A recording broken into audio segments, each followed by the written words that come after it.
மாண்புமிகு தமிழ்நாடு முதல்வர் அவர்கள் இந்த விளையாட்டுத்துறை மீது ஒரு கவனம் எடுத்துக்கணும். அண்ணன் விஜய் அவர்கள் எவ்வளவோ நல்லது செய்றீங்க, இன்னும் செய்றீங்கன்னு நாங்கள் நம்புறோம். எனவே இந்த விளையாட்டுத்துறையில அண்ணன் ஆதவ அர்ஜுனா இந்த சேலம் மாவட்டத்தை கொஞ்சம் நீங்க கூர்ந்து கவனிக்கணும். விளையாட்டு வீரர்கள் அனைவருக்கும் பணிவான வணக்கம். நான் உங்களுடைய குட்டி வெங்கடேசன். நான் முன்னாள் கபடி 7 பிரதர்ஸனுடைய முன்னாள் கபடி விளையாட்டு வீரர். அது மட்டும் இல்ல, நம்ம ஆத்தூர் பகுதியில் கோல்டு பில் என்கின்ற ஒரு அகாடமி வச்சு பயிற்சி வகுப்பு செஞ்சுட்டு இருக்கேன், காலை மாலை. அதில் பெண்கள் அணியும் ஆண்கள் அணியும் மிக சிறப்பாக பயிற்சியில் கலந்து கொடுக்குறாங்க. 100க்கும் மேற்பட்ட பெண்களும் ஆண்களும் இருக்கிறாங்க. இது மட்டும் இல்லை, வருகிற ஜூன் 21ஆம் தேதி 2026 அன்று சாம்பியன்ஷிப்புக்கான மேட்ச் நடைபெறுகிறது. இந்த மேட்ச் என்பது 18 வயதுக்கு மேலே இருக்கணும். அது மட்டும் இல்லை, ஒரு அணிக்கு தேவையான ஆவணங்கள் ஆதார் கார்டு, போட்டோ. அந்த அணியில் 2 நபர்கள், தலைவர், செயலாளர், அவங்களுக்கு ஆதார் கார்டும் போட்டோவும் தேவை கட்டாயம்னு சொல்லியிருக்கிறாங்க. அது மட்டும் இல்லை, அந்த அணி பதிவு பண்ணும்போது 500 ரூபா நுழைவு கட்டணம் சொல்லியிருக்கிறாங்க. இந்த நுழைவு கட்டணம் எதுக்குன்னு கேட்டோம்னா, அந்த அணி பதிவு பண்ணிக்கலாம். அந்த 500 ரூபா கொடுத்தா அந்த அணி பதிவான அணியாக மாறிடும் அப்படின்னு சொல்லியிருக்கிறாங்க. அது மட்டும் இல்லை, இந்த விளையாட்டு நடக்கும் பொழுது, விளையாட்டு அல்லது முடிஞ்சோ அல்லது நடந்து கொண்டு இருக்கும் பொழுது, நம்ம தமிழ்நாட்டு தேர்தல் எப்படி நடந்துச்சு, இப்போ நம்ம எல்லாம் வாக்களிச்சோமோ அதே மாதிரி கபடிக்கான தேர்தல் நடைபெறுகிறது. இந்த தேர்தலில் 2 நபர்கள் ஓட்டு போடலாம். ஒரு அணிக்கு 2 நபர்கள் ஓட்டு போடலாம். அண்ணன் நம்ம முன்னாள் விளையாட்டு வீரர், இந்தியாவுடைய விளையாட்டு வீரர், நம்பிக்கை நட்சத்திரமாக செயல்பட்ட அண்ணன் சாமியப்பன் அண்ணன் அவர்கள் போட்டியிடுறதா இருந்துச்சு. அது மட்டும் இல்லை, அவருடைய அக்கா மகன் குலேந்திரன் என்கின்றவர் போட்டியிடுகிறார். அதை எதிர்த்து முன்னாள் கபடி விளையாட்டு வீரர், கதருனுடைய நம்பிக்கை நட்சத்திரமாக செயல்பட்ட ஒரு விளையாட்டு வீரர், எளிமையான வீரர் அண்ணன் ராஜா அவர்கள் அவரை எதிர்த்து போட்டியிடுறாங்க.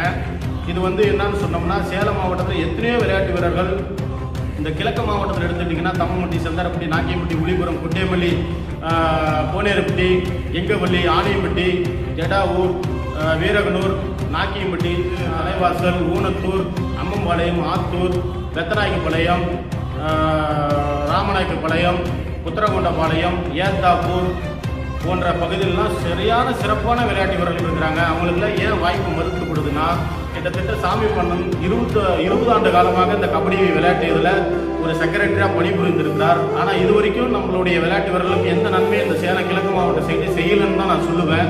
ஏன்னா அதில் பாதிக்கப்பட்ட தரப்பில் நானும் ஒருத்தன். நான் உடுமலைப்பட்டியில் ஜூனியர் செலெக்ஷனுக்கு நான் மேட்சை நான் போயிருந்தேன். அப்போ கூட என்ன ஆளுங்க, என்ன கம்யூனிட்டின்லாம் கேட்டு என்னை சப்ஸ்டியூட் உட்கார வச்சாங்க. சிறப்பான விளையாட்டு வீரர் நான். நான் சொல்லி தெரியப்படுத்துவேன்னா, நீங்கள் சேலத்தில் கேட்டிங்கன்னாவே சொல்லுவாங்க. அந்த அடிப்படையில் பணம் காசு இருக்கிறவங்க மட்டும்தான் இங்கே மேலே போக முடியும்னா, எங்களை மாதிரி கடைக்கோடியில் இருக்கிற ஏழைகள்லாம் எப்படி போக முடியும் அப்படின்னு தான் நாங்கள் ரொம்ப கவலைப்பட்டிருக்கிறோம். இவர் எழுத்து போட்டியிட ஆளே இல்லையான்னு நினைச்சிருக்கோம். இப்போ ஒரு அரிய வாய்ப்பு நம்ம கபடி விளையாட்டு வீரர்களுக்கு கிடைச்சிருக்குது. இது குடும்ப அரசியல் மாதிரி, ஏற்கனவே குடும்ப அரசியல் போயிருக்கு நம்ம ஆட்சி. இந்த அதிகாரம்லாம் சொல்லுவாங்க நிறைய பேர் குடும்ப அரசியல் போயிருக்குன்னு. ஆனால் இப்போ நான் சொல்கிறேன், கபடின்றது குடும்ப அரசியல் கிடையாது. அண்ணன் அவர்களுக்கு பணிவான வேண்டுகோள், இது வரைக்கும் நீங்கள் எதுவுமே செய்யலை. இப்பொழுது ஒரு புது மனுஷன் வாய்ப்பு வராரு. அந்த மனுஷனுக்கு நம்ம எல்லாருமே சேலம் கிழக்கு மாவட்டத்தில் உள்ள அத்தனை பிள்ளையாருமே இந்த அணியை நம்ம பதிவு செய்யணும். கட்டாயம் ஒரு அணிக்கு 10 நபர் இருக்கணும், 18 வயசுக்கு மேலே இருக்கணும்னு சொல்லியிருக்கிறாங்க. நம்ம இந்த அணியை பதிவு செஞ்சு விளையாண்டு அண்ணன் ராஜா அவர்களை வெற்றி பெற செய்யணும். ஏன்னா அவர் நம்மளோட பழகிய ஒரு எளிமையான மனிதர். எனவே நான் என்ன உங்ககிட்ட இன்னும் ஒரு கோரிக்கை வைக்கிறேன்னா, நம்ம இந்த தம்மம்பட்டி, எங்கவள்ளி, செந்தாரப்பட்டி, நாக்கியம்பட்டி, இதில் நம்ம தலைவாசல், ஊனத்தூர், இந்த பகுதியெல்லாம் அம்மம்பாளையம், இந்த ஆத்தூர் பகுதியெல்லாம் சுற்றி வட்டார பகுதியெல்லாம் பார்த்தோம்னா அத்தனை விளையாட்டு வீரர்களுமே திறமையான விளையாட்டு வீரர்கள். நான் பார்த்த வரைக்கும் திறமையாக விளையாண்டு ஒரு இந்தியா லெவலுக்கு போகக்கூடிய விளையாட்டு வீரர்கள் இருக்கிறாங்க. இன்னைக்கு புரோ கபடி கூட எங்களால் போக முடியல, விளையாட முடியலன்னா பணம். இதுக்கு பணம் தான் ஒரு காரணம். எனவே மாண்புமிகு தமிழ்நாடு முதல்வர் அவர்கள் இந்த விளையாட்டுத்துறை மீது ஒரு கவனம் எடுத்துக்கணும். அண்ணன் விஜய் அவர்கள் எவ்வளவோ நல்லது செய்றீங்க, இன்னும் செய்றீங்கன்னு நாங்கள் நம்புகிறோம். எனவே இந்த விளையாட்டுத்துறையில் அண்ணன் ஆதவ அர்ஜுனா இந்த சேலம் மாவட்டத்தை கொஞ்சம் நீங்கள் கூர்ந்து கவனிக்கணும். இங்கே குடும்ப அரசியல் மாதிரி இந்த விளையாட்டுத்துறையும் போயிடக்கூடாது. நீங்கள் கூர்ந்து கவனித்து எங்களை மாதிரி கடைக்கோடியில் இப்போ தாளையூரில் பதிவு பண்ணணும்னு சொல்கிறாங்க. இங்கே இருக்கிற கூட்டுரோட்டுக்கும் தாளையூருக்கும் பார்த்தீங்கன்னா கிட்டத்தட்ட 150 கிலோமீட்டர் பக்கமாக வருது. 130, 150 கிலோமீட்டர் வருது. இங்கிருந்து நாங்கள்லாம் அன்றாட காட்சி, ஏழை எளியோர்கள்லாம் நாங்கள் அன்றாட காட்சி. எங்கள் வீடுலாம் பார்த்தீங்கன்னா மெத்த வீடு கூட கிடையாது. கூரை வீட்டில், ஒழுகுற வீட்டில் வசிக்கிற நாங்கள் எப்படி இங்கிருந்து அவ்வளோ பணத்தை செலவு பண்ணி நாங்கள் ஒரு டீமை கூப்பிட்டு போக முடியும்னு நீங்களே கொஞ்சம் சொல்லுங்கய்யா. ஏன்னா எங்களுடைய மன வேதனையை நாங்கள் தெரிவிக்கிறோம். அவர் நல்ல ஒரு விளையாட்டு வீரர் தான், அவரை நாங்கள் குறை சொல்லலை.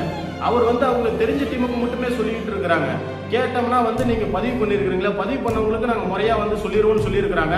ஆனால் எல்லாம் பதிவு பண்ண டீம் நிறைய டீம் இருக்குது, அந்த டீமுங்களுக்கு கூட அழைப்பு இல்லை. நான் கேட்கும் பொழுதுல உங்களுக்குலாம் அழைப்பு வந்திருக்குமே, ஏன் எங்களுக்குலாம் சொல்லலை அப்படின்னு கேட்குறப்ப அவங்க எங்களுக்கே அழைப்பு வரல அப்படின்னு சொல்கிறாங்க.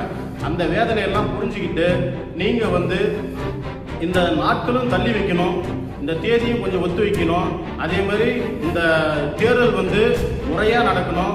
அதாவது ஒரு மைய பகுதியில் வைங்க, உங்களுக்கு சௌரியமான பகுதியில் வைக்காதீங்க. தயவு செஞ்சு ஒரு சென்ட்ரா ஒரு வாழப்பாடியில் வைக்கலாம், அல்லது சேலம் பகுதியில் வைக்கலாம். இதே மாதிரி பகுதியில் வைக்கணும்னா என்னுடைய தாழ்மையான வேண்டுகோள். மதிப்புக்குரிய மாண்புமிகு முதல்வர் அவர்களுக்கும் அண்ணன் ஆதவர்ஜனுக்கும் இந்த வீடியோவை பார்த்துட்டு எங்களுக்கு சப்போர்ட் பண்ணுங்கன்னா, எங்களை மாதிரி ஏழை பசங்க அகாடமி கூட எங்களுக்கு வழி இல்லை நடத்துறதுக்கு கூட. ஆனால் நாங்கள் பணம் வாங்கிக்கிட்டு அகாடமி நாங்கள் நடத்தலை.